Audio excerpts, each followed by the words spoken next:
भगवान मपुंगू, सबसे बड़े देवता ने धरती और आकाश बनाया। दो मनुष्य, एक पुरुष और एक स्त्री बनाई, जिन्हें दिमाग दिया, किंतु अब तक इन दोनों मनुष्यों को उन्होंने हृदय नहीं दिया था।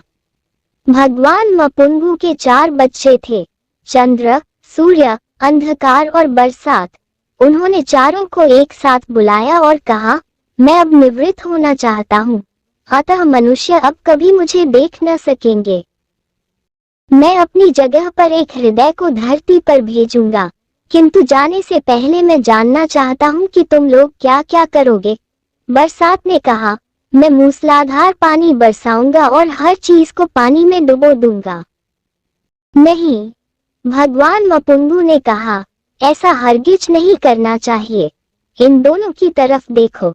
उन्होंने स्त्री और पुरुष की ओर इशारा किया, क्या ये लोग पानी के भीतर रह सकेंगे? तुम सूर्य से इस काम में मदद लो। जब तुम जरूरत भर का पानी बरसा दो तब सूर्य को काम करने देना, वो अपनी गर्मी से उसे सुखा देगा। और तुम किस तरह काम करोगे? भगवान मपुंगू ने सूर्य, मैं चाहता हूँ मैं इतना तेज चमकूं कि मेरी गर्मी से सबसे पूछा जल जाए। उनके दूसरे पुत्र सूर्य ने कहा, नहीं। भगवान मपुंगू ने कहा, ये होगा तो फिर मेरे बनाए इन मनुष्यों को भोजन कैसे मिलेगा? देखो, जब अपनी गर्मी से सब कुछ झुलसाने लगोगे तब बरसात को मौका देना। वो पानी बरसाकर राहत देगा और फल अनाज उगने में सहायता करेगा। और तुम, अंधकार, तुम्हारे कार्यक्रम की क्या रूपरेखा है? भगवान ने अंधकार से पूछा, मैं हमेशा हमेशा के लिए राज्य करना चाहता हूँ। अंधकार ने उत्तर दिया, दयालु बनो। भगवान ने सौम्य स्वर में कहा, क्या तुम मेरी इस अद्भुत रचना को खत्म कर देना चाहते हो? क्या तुम चाहते हो कि शेर, चीते, सर्प सब अंधेरे में घूमते रहें और मेरी बनाई दुनिया न देख सके?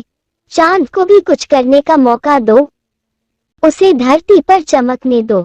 जब वो चौथाई रह जाए तब पुनः तुम अपना साम्राज्य फैला सकते हो। मुझे काफी देर हो गई है, अब मुझे जाना चाहिए।